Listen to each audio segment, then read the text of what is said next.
ಪ್ರತಿ ವರ್ಷದಂತೆ ಈ ವರ್ಷವೂ ಕೂಡ ಮಡಿಕೇರಿ ಜಿಲ್ಲೆಯ ತಲಕಾವೇರಿಯಲ್ಲಿ ಪವಿತ್ರವಾದ ಕಾವೇರಿ ತೀರ್ಥೋದ್ಭವಕ್ಕೆ ಮುಹೂರ್ತ ಫಿಕ್ಸ್ ಆಗಿದೆ. ಕೊಡಗಿನ ತಲಕಾವೇರಿಯಲ್ಲಿರುವಂತಹ ತೀರ್ಥ ಕುಂಡಿಕೆಯಲ್ಲಿ ಅಕ್ಟೋಬರ್ 17ರಂದು ಗುರುವಾರ ಬೆಳಗ್ಗೆ 7:40ಕ್ಕೆ ಸಲ್ಲುವಂಥ ತುಲಾ ಲಗ್ನದಲ್ಲಿ ಕಾವೇರಿ ತೀರ್ಥ ರೂಪದಲ್ಲಿ ಉಗಮವಾಗಲಿದೆ.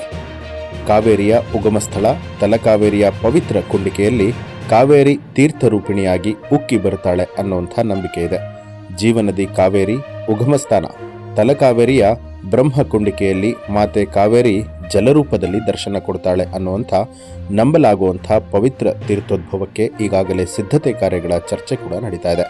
ಪ್ರತಿ ವರ್ಷವೂ ಕೂಡ ತುಲಾ ಮಾಸದಲ್ಲಿ ನಡೆಯುವಂಥ ಈ ಜಾತ್ರೆಗೆ ಸೆಪ್ಟೆಂಬರ್ 26ರಿಂದಲೇ ಸಿದ್ಧತೆಗಳು ಕೂಡ ಶುರುವಾಗಿದೆ.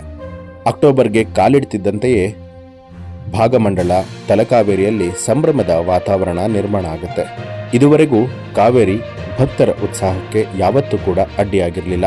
ಈ ಬಾರಿ ಬೆಳಗ್ಗೆ ತೀರ್ಥೋದ್ಭವ ಆಗ್ತಾ ಇರೋದರಿಂದಾಗಿ ರಾಜ್ಯದ ನಾನಾ ಭಾಗಗಳಿಂದ ಸಹಸ್ರಾರು ಸಂಖ್ಯೆಯಲ್ಲಿ ಭಕ್ತರು ಆಗಮಿಸುವಂತ ನಿರೀಕ್ಷೆ ಇದೆ ಅಂತ ಹೇಳಲಾಗಿದೆ. ಒಟ್ಟಾರೆಯಾಗಿ ಕನ್ನಡ ನಾಡಿನ ಜೀವನದಿಯಾಗಿರುವಂಥ ಕಾವೇರಿ ಮಾತೆಯ ತೀರ್ಥೋದ್ಭವಕ್ಕೆ ಭಕ್ತಾದಿಗಳು ಕಾತುರದಿಂದ ಕಾಯ್ತಾ ಇದ್ದಾರೆ.